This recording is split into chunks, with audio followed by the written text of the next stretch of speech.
Hey, what's up you guys? This is Jim and welcome back dito sa another video.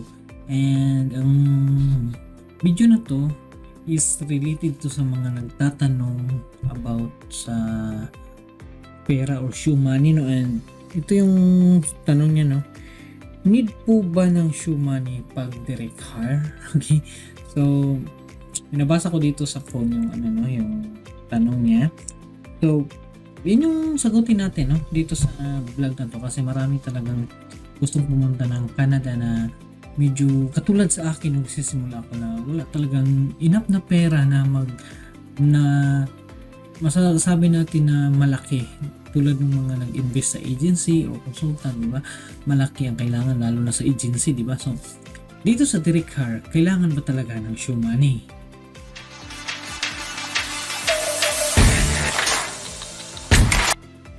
Okay, welcome back, and sa mga bago pa kung bago mo pa ako napanood dito sa YouTube, my name is Jem, and dito sa DIY Canada channel, tinuturo ko dito is yung paano kayo maka-apply ng trabaho sa Canada through direct hire, and sinasagot ko din yung mga common na katanungan pagdating sa direct hire. Okay, so I'm one of those direct hire applicants na naging successful dito sa Canada, and gusto kong i-share sa inyo yung mga nalalaman ko sa direct hire para maipasa ko din sa inyo yung kaalaman in case ma-hire kayo sa Canada and pagpunta nyo dito, and ano kayo magka-idea kayo sa mga proseso, ano ba yung mga dapat, ano ba yung mga bawal. Okay, so dito sa DIY channel, ang content natin na turo ko dito is more on direct hire talaga.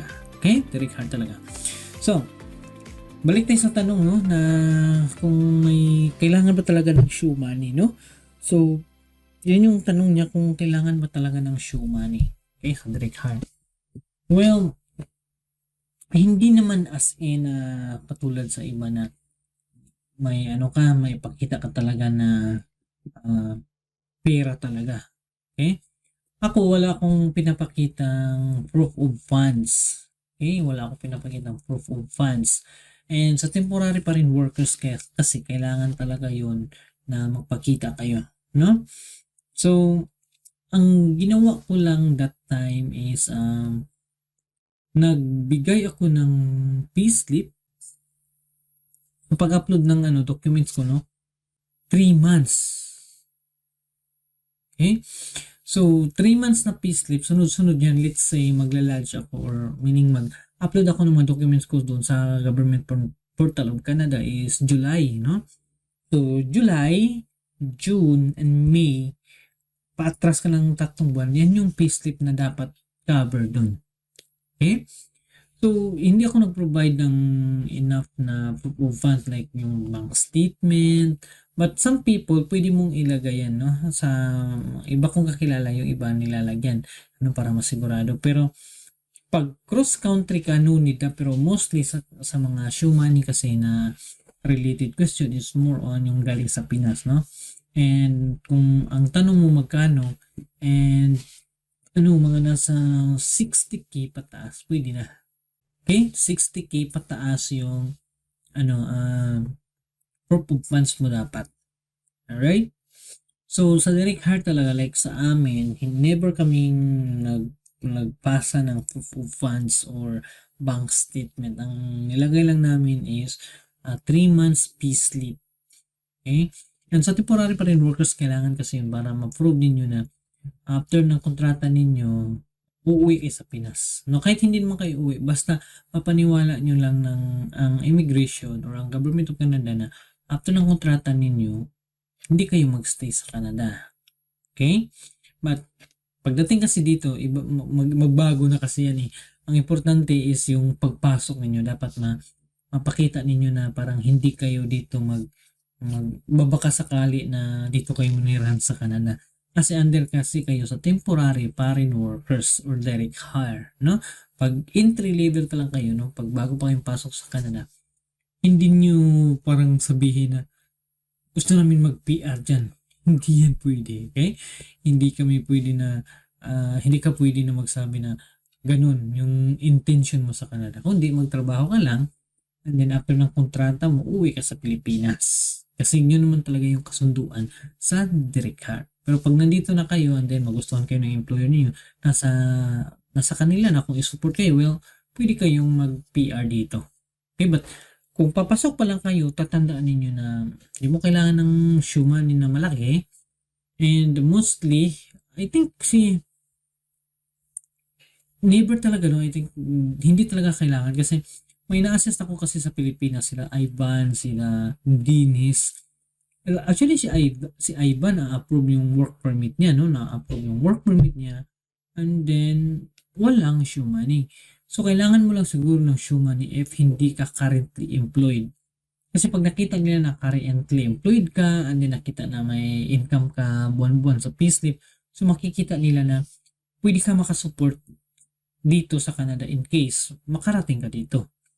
Ang iniwasan lang nila is yung tambay ka or kaya wala kang maipakita na parang source of income and then mag-apply ka dito sa Canada. Yan yung mahirap kasi parang nasa isip nila na baka aasa lang to sa government or ganun.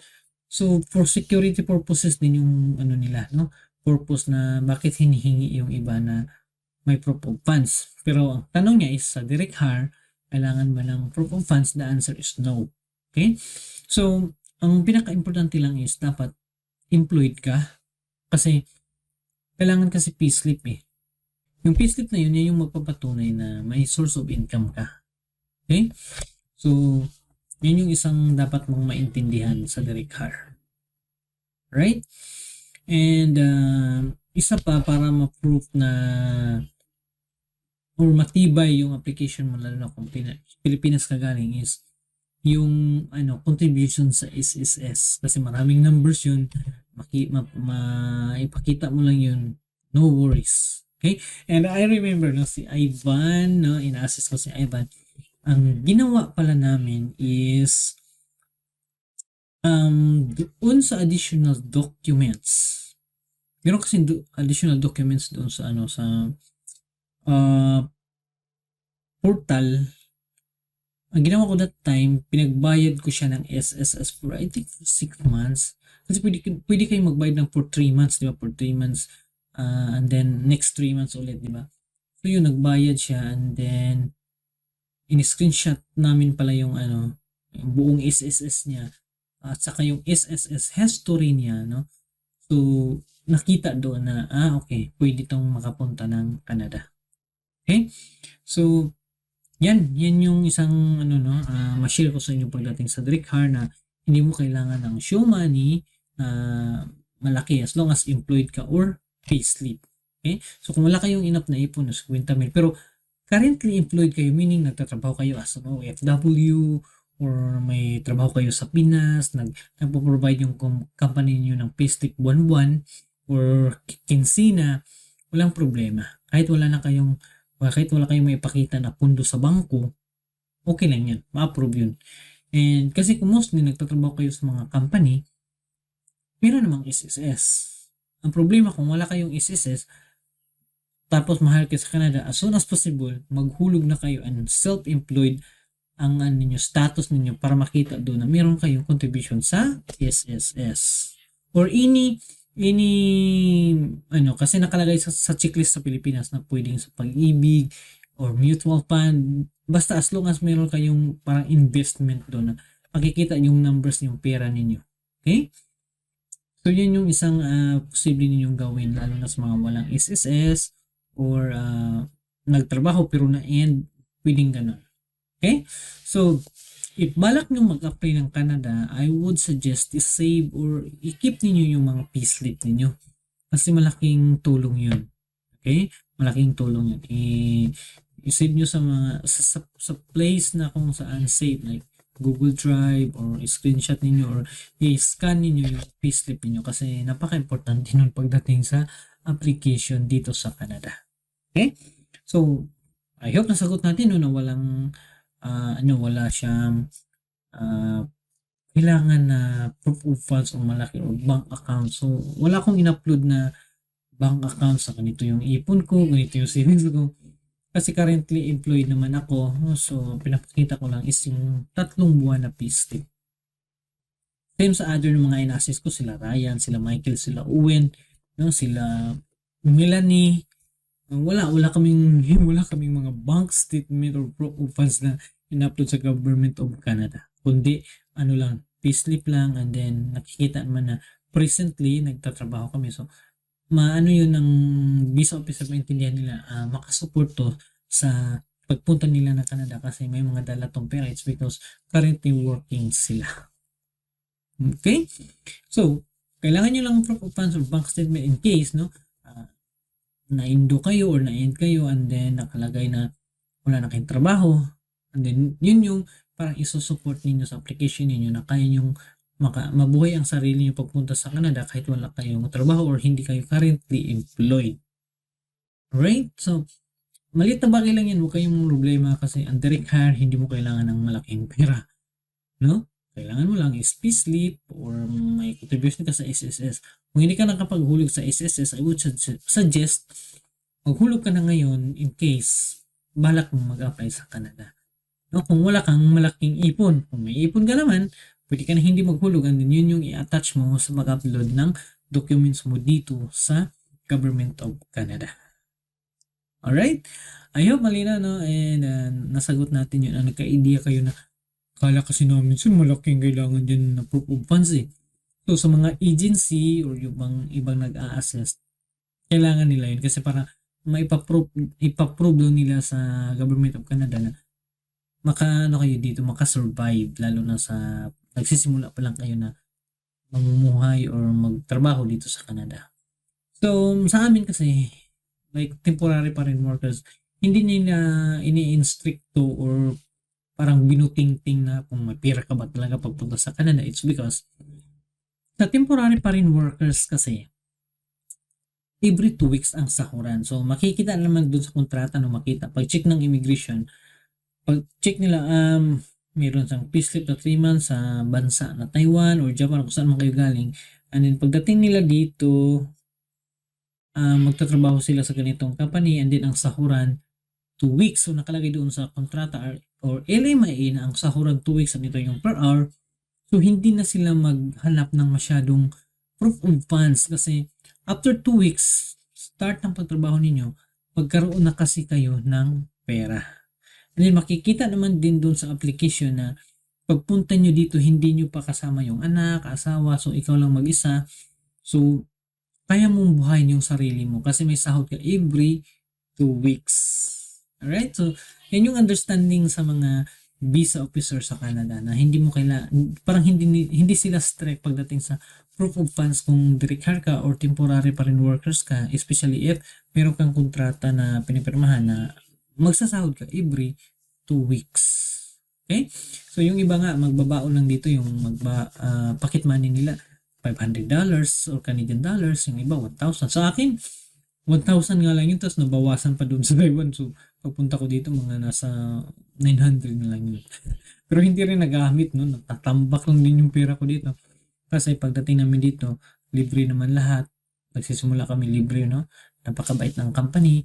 So, nakasahod kami, first sahod namin na 2 weeks. Ang saya-saya namin kasi yung baon ko na pera galing sa Taiwan, hindi nagagamit.